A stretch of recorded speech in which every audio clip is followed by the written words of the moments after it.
Book 14, wherein Hera tries to seduce Zeus, or here being called Juno, by Chapman.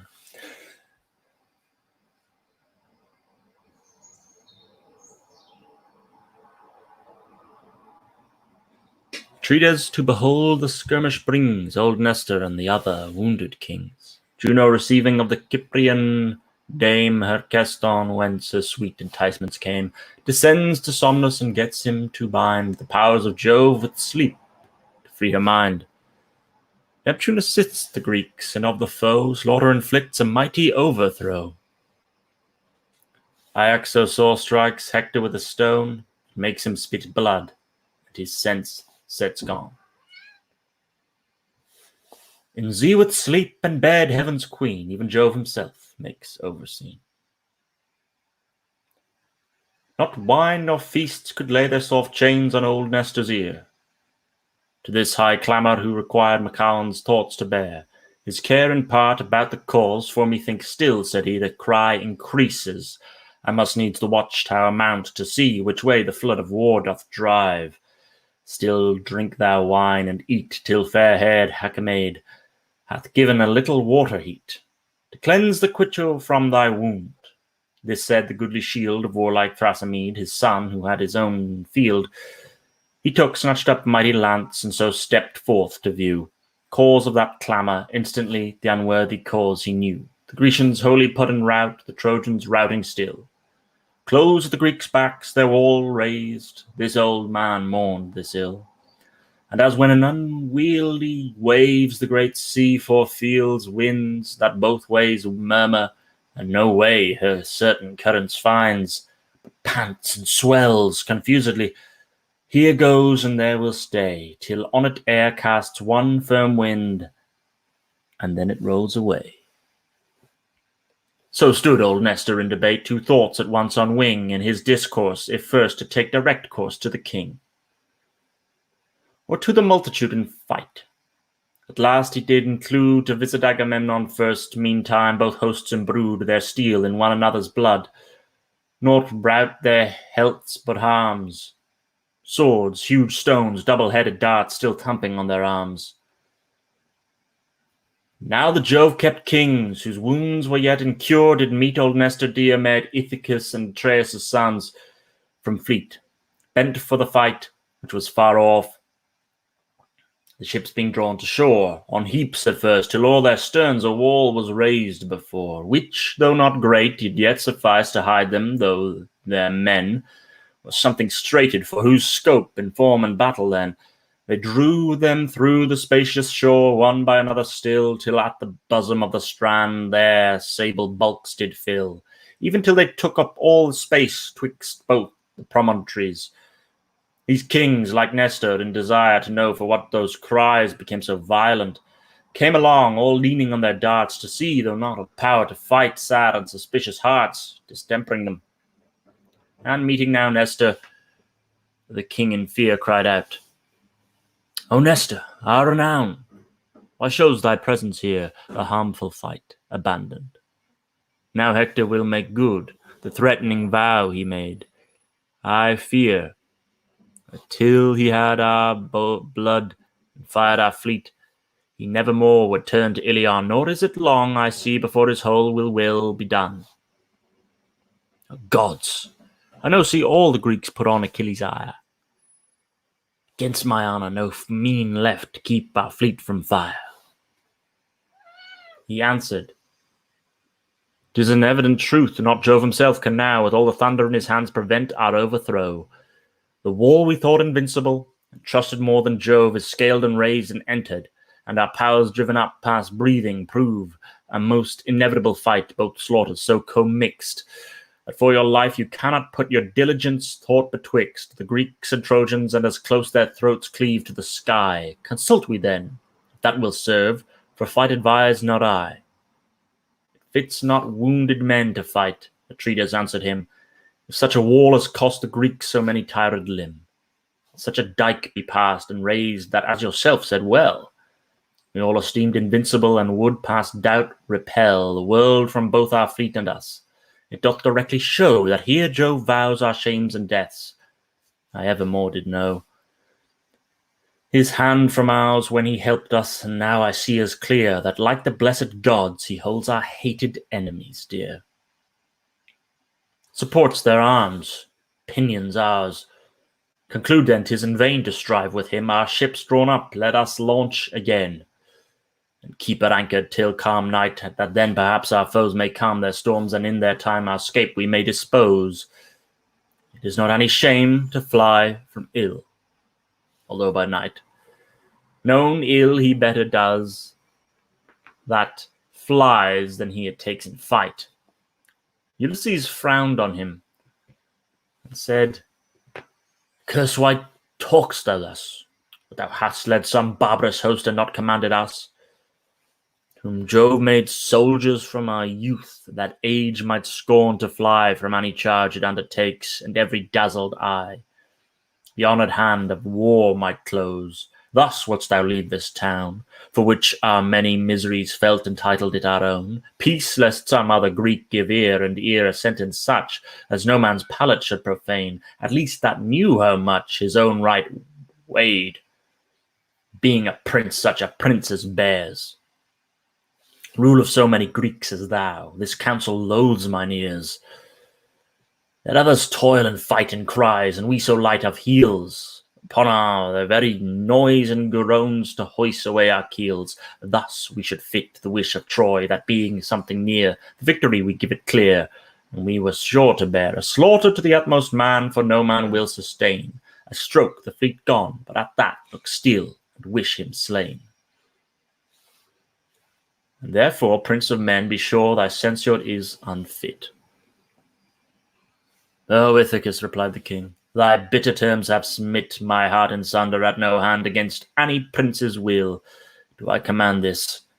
Would to God that any man of skill to give a better counsel would, or old or younger man, my voice should gladly go with his. Then Diomed began, the man is not for his, nor shall ask much labour to bring in, that willingly would speak his thoughts. If spoken they might win fit ear, and suffer no impair that I discover them, being youngest of you since my sire, that heir to diadem, may make my speech to diadems decent enough. Though he lies in sepulture at Thebes, I boast this pedigree. Portheus 3 famous sons begot, that in high Calydon and Pleuron kept, with state of kings, their habitation. Agirus, Melas, and the third of horsemen Onius. My father's father, that excelled in actions generous, the other two, but these kept home, my father being driven with wandering and adventurous spirits, for so the king of heaven and other gods set down their ills, and he to Argos came, where he began the world, and dwelt. There marrying a dame, one of Adrastus's female race, he kept a royal house. He had great demesne, good land. Being industrious, he planted many orchard grounds about his house, and bred great store of sheep. Besides all this, he was well qualitied, passed all Argives for his spear, and these digressive things are such as you may well endure, since, being derived from kings, and kings not poor nor virtuous, you cannot hold me base, nor scorn my words, which oft, though true, in mean men meet disgrace. However they are these in short, let us be seen at fight, yield to strong necessity, though wounded, that our sight may yet set those men on that of late have to Achilles' spleen been too indulgent, and left blows, but be we only seen, not come within our reach of darts. Lest wound on wound we lay, which reverent Nestor's speech implied, and so far him obey. This counsel gladly all observed, went on Atrides led, nor Neptune this advantage lost, but closely followed, and like an aged man appeared to Atrides, whose right hand he seized, and said, Atrides, this doth passing fitly stand, which stirred Achilles' wreckful spirit, that he can stand astern his ship, and both in fight and death the Grecian bane discern. Since not in his breast glows one spark of any human mind, but be that his own bane, let God by that loss make him find how vile a thing he is, for know, the blessed gods have not given thee ever over, but perhaps the Trojans may from heaven receive that justice. And it is sure that thou shalt see their falls, your fleet soon freed, and for fights here they glad to take their walls. This said, He made known who he was, and parted with a cry as if 10,000 men had joined in battle. Then so high his throat flew through the host, and so this great earth-shaking god cheered up the Greek hearts, that they wished their pains no period. Saturnia from Olympus' top saw her great brother there, and her great husband's brother too, exciting everywhere the glorious spirits of the Greeks, which as she joyed to see, so on the fountful Ida's top Jove's sight did disagree with her contentment, since she feared that his hand would descend and check the sea god's practices, and this she did contend how to prevent, which thus seemed best, to deck curiously, and visit the Idalian hill, that so the lightner's eye she might enamour with her lux, and his high temples steep, even to his wisdom in the kind and golden juice of sleep. So took she chamber, which her son, the god of foray, with firm doors made, being joined close with a privy key that no god could command but Jove, where entered she made fast the shining gates, and then upon her lovely body cast ambrosia. First made it clear, and after laid it on it an odorous, rich, and sacred oil, which was so wondrous sweet, ever, when it was touched, but sweetened heaven and earth. Her body being cleansed with this, her tress she let forth, combed her comb, dipped in the oil, then wrapped them up in curls, and thus her deathless head adorned a heavenly veil she hurls on her white shoulders, wrought by her that rules in house with frieze, who wove it full of antique works and most divine device. And this was goodly clasps of gold she fastened to her breast. Then with a girdle whose rich sphere 100 studs impressed, she girt her small waist, in her ears tenderly pierced she wore pearls, great, orient. On her head a wreath not worn before cast beams out like the sun. At last she to her feet did tie fair shoes, and thus attired she shined in open sky. Called the fair Paphian queen apart from the other gods, and said, "Loved daughter, should I ask a grace, should I or be obeyed? Or wouldst thou cross me, being incensed, since I cross thee and take the Greeks' part, thy hand helping Troy?" She answered, "It shall make no difference in a different cause. Ask, ancient deity, what most contents thee. My mind stands inclined as liberally to grant it as thine own to ask, provided that it be a favour fit and in my power." She given deceitfully, thus said, "Then give me those two powers, with which both men and gods thou vanquishest, love and desire. For now the periods of all the many-feeding earth, and the original of all the gods, Oceanus and Thetis, whom we call our mother, I am going to greet. They nursed me in their court, and brought me up, receiving me in most respectful sort, from Thea, when Jove's under earth and the unfruitful seas cast Saturn. These I go to see, intending to appease. Jars groan betwixt them, having lost abstain from speech and bed, which jars could I so reconcile, that in their anger's stead I could place love, and so renew their first society.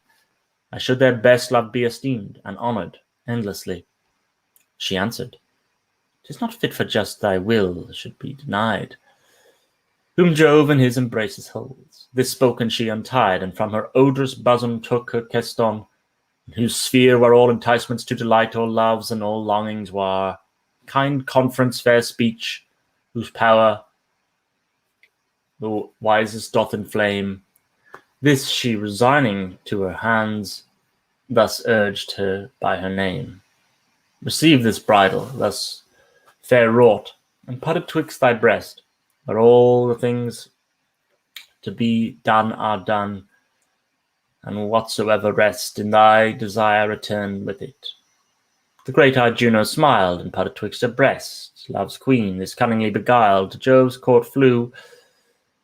Saturnia, straight stooping from heaven's height, Pieria and Amathia, those countries of delight, soon reached unto the snowy mounts, where Thracian soldiers dwell. Approaching past, their tops untouched, from Athos then she fell. Past all the broad sea, and arrived in Lemnos at the towers, godlike Thoas, where she met the prince of all men's powers, Death's brother, Sleep, whose hand she took and said, "Thou king of men, prince of gods too, if before thou heardst my suits again, Give helpful ear, and through all times I'll offer thanks to thee. Lay slumber on Jove's fiery eyes, that I may comfort me. With his embraces, for which grace I'll grace thee with a throne incorruptible of gold, elegantly done by Mulciber, who which he forgot, and forged a footstool for the ease of thy soft feet, when wine and feasts thy golden humours please. Sweet sleep, replied Saturnia, there lies not any god beside Jove, but I would be calm, I, if it were the flood that fathers of all the deities, the great Oceanus. But Jove we dare not come more near than he commandeth us.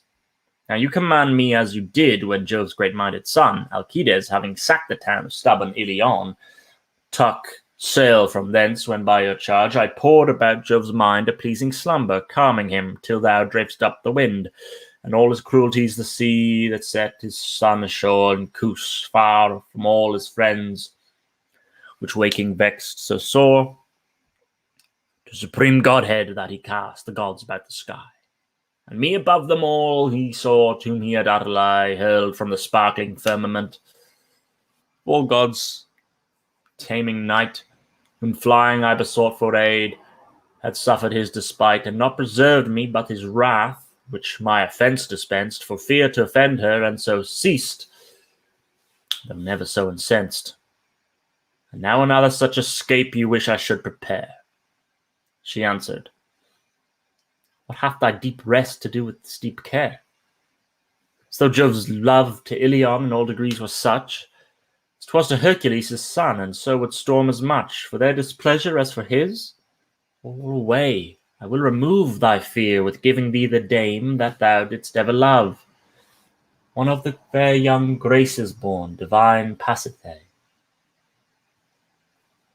This started Samnos into joy, who answered, swear to me, by those inviolable springs that feed the Stygian lake, with one hand touch the nourishing earth, and in the other take the marble sea, that all the gods of the infernal state which circle Saturn may to us be witness and rate what thou hast vowed. With all truth thou wilt bestow on me the dame I grant I ever loved, divine Pasiphae. She swore, as she enjoined in all, and strengthened all his joys, by naming all the infernal gods, surnamed Tatenois. The oath thus taken, both took way, and made their quick repair, from Ida to Ida from the town and isle, all hid in liquid air. At Lecton first they left the sea, and there the land they trod, the thankfulness of savages, with all her woods did nod. Beneath their feet their somnus stayed, lest Jove's bright eyes should see, and yet that he might see to Jove he climbed the goodliest tree, that all the Idalian mountain bred and crowned her progeny. Her fur it was that shot past air and kissed the burning sky. Their sate he hid in his dark arms, and in the shape withal of that continual prating bird, whom the deities call Chalcis, but men Cymindis name. Saturnia tripped apace up to her the top of Gargarus, and showed her heavenly face to Jupiter, who saw and loved, and with as hot a fire, being curious in a tempting view, as when the first desire, pleasure of it being stolen, they mixed in love and bed. And gazing on her still, he said, Saturnia, what hath bred this haste in thee from our high court, and whither tends thy gait, that void of horse and chariot fit for thy sovereign state? Thou lackeyest here her studied fraud. Replied, my journey now leaves state and labours to do good, and where in right I owe all kindness to the sire of gods, and our good mother queen, that nursed and kept me curiously in court, since both have been long time at discord. My desire is to atone their hearts, and therefore go I now to see those earth's extremest parts, for whose far seat I sparse my horse the scaling of this hill, and left them at the foot of it, for they must taste their fill. Travail with me, and must draw my coach through earth and seas, whose far intended reach respect and care not to displease. Thy graces made me not attempt without thy gracious leave. The cloud-compelling god her guile in this sort did receive. Juno, thou shalt have after leave, but ere so far thou stray, convert we our kind thoughts to love, that now doth every way circle with victory my powers, nor yet with any dame. Woman or goddess, did his fires my bosom so inflame as now with thee, not when it loved the part so generous Ixion's wife had, that brought forth the wise Pirithous, nor when the lovely dame Chryseus' daughter stirred my amorous powers, that Perseus bore to all men else preferred, nor when the dame that Phoenix got surprised me with her sight, who the divine-souled Rhadamanth and Minos brought to light, nor Semele that bore me to my joy of mortal men, that sprightly Bacchus, nor the dame that Thebes renowned then, Alcmena that bore Hercules, Latona so renowned, Queen Ceres with the golden hair, nor thy fair eyes did wound my entrails to such depth as now, with thirst of amorous ease. The cunning dame seemed such incensed, and said, "What words are these? Insufferable Saturn's son, what here in Ida's height? Desired thou this? How fits it us? Or what if in the sight of any god thy will were pleased, that he the rest might bring to witness thy incontinence? There 'twere a dishonoured thing. I would not show my face in heaven and rise from such a bed. But if love be so dear to thee, thou hast a chamber stead, which Vulcan purposely contrived with all his fit secrecy. There sleep at pleasure." He replied, "I fear not if the eye of either god or man observe so thick a cloud of gold. I'll cast about us that the sun, who furthest can behold, shall never find us." This resolved into his kind embrace. He took his wife, beneath them both fair Tellus strewed the place, with fresh sprung herbs, so soft and thick that up aloft it bore their heavenly bodies. With his leaves did dewy lotus store. The Elysian mountains, saffron flowers and hyacinths helped make their sacred bed, and there they slept, and suddenly there brake a golden vapour out of air, whence shining dews did fall, which they wrapped them close, and slept till Jove was tamed withal. Men's space flew somnoless to the ships, found Neptune out and said, "Now cheerfully assist the Greeks, and give them glorious head, at least a little while Jove sleeps, of whom through every limb I poured dark sleep. Saturnia's love hath so eluded him." This news made Neptune more secure in giving Grecian hearts, and through the first fights thus he stirred men of his most desert. "Yet Grecians shall we pour our ships at conquest in the hands of Priam's, Hector's by our sloth, he thinks so and commands, with pride according all because Achilles keeps away. Alas, as we were naught but him, we little need to stay on his assistance. If we would our own strengths call to field and mutually maintain repulse, come on then, all men yield to what I order. That bear best arms in all our hosts. Whose heads sustain the brightest helms, whose hands the bristle most? With longest lances let us on, but stay. I'll lead you all, nor think I but great Hector's spirits will suffer some appall, though they be never so inspired, the ablest of us then, that on our shoulders worst shields bear, exchange the worser men, that fight with better." This proposed, all heard it, and obeyed. The kings, even those that suffered wounds, Ulysses, Diomed, and Agamemnon, helped to instruct complete the army thus, to good gave good arms. Worst to worst, yet none were mutinous. Thus, armed with order, forth they flew. The great earth-shaker led a long sword in his sinewy hand, which when he brandished, it lightened still, there was no law for him. It poor men must quake before them. Thus these manned illustrious Hector then his hosts brought up, the blue-haired god, and he stretched through the priests. A grievous fight when to the ships and tents of Greece the seas brake loose and raged, but when they joined, the dreadful clamour rose to such a height as not the sea when up the north wind blows her raging billows so against the beaten shore, nor such a rustling keeps a fire driven with violent bore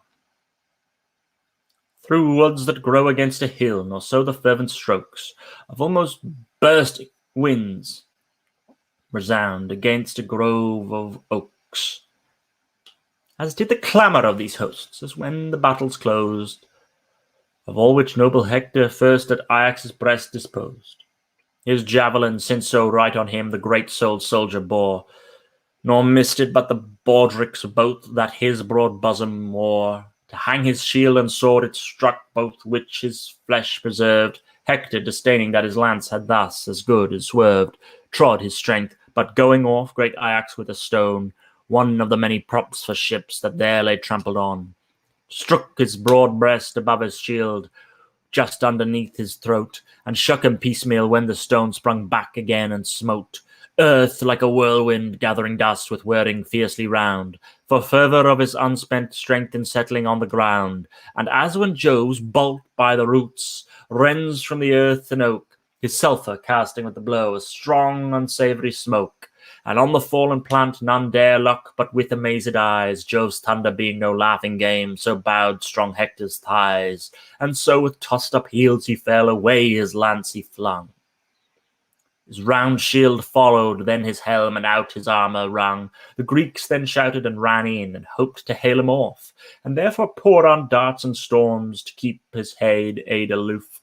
But none could hurt the people's guide, nor stir him from his ground. Sarpedon, prince of Lycia, and Glaucus so renowned, divine Agenor, Venus' son, and wise Polydamas, rushed to his rescue, and the rest, no one neglected was. Of Hector's safety, all their shields they couched about him close, raised him from the earth, and give him in their kind arms repose. From off the labour carried him to his rich chariot, and bore him mourning towards Troy. But when the flood they got of gulfy Xanthus, and was got by deathless Jupiter, there took they him from chariot, and all besprinkled there his temples with the stream. He braked, looked up, essayed to rise, and on his knees stayed spitting blood. Again he closed his eyes. Back again his body fell. The main blow had not done yet with his spirit. When the Greeks saw worthy Hector gone, then thought they of their work, then charged with much more cheer the foe. And then far first Iliad began the overthrow. He darted Satnius' Enop's son, whom famous Nias bore, as she was keeping Enop's flocks on Satnius river's shore. Struck him in his belly's rim, who upwards fell, and raised a mighty skirmish with his fall, and then Pantheidus seized Prothenor Ereulikides with his revengeful spear on his right shoulder, struck it through, and laid him breathless there, for which he insolently bragged and cried out, not a dart from great-souled Panthus' son, I think, shall ever vainly apart, but some Greek's bosom it shall take, and make him give his ghost. This brag Grecian stomached much, but Telamonius most, who stood most near Prothenor's fall. Out he sent a lance, which Panthus' son declining escaped, yet took it. Too sad chance. Archilochus, Antenor's son, whom heaven did destinate, to that stern end, twixt neck and head, the javelin wrought its fate. Ran into the upper joint of all the black long bone, cut both the nerves, and such a load of strength laid Ajax on, so that the small part he seized outweighed all the under limbs, and struck his heels up, so that his head and face the earth possessions tuck. When all the low part sprung in air, and thus did Ajax quit Pantheidus' brave, now Panthus' son. Let thy prophetic wit consider and disclose the truth. If this man do not weigh, even with Prothenor, I conceive no one of you will say that either he was base himself or sprung of any base, Antenor's brother, or his son, he should be by his face. One of his race, past question, his likeness shows he is. This spake he, knowing it well enough. The Trojans stormed at this, and then he slew Acamas.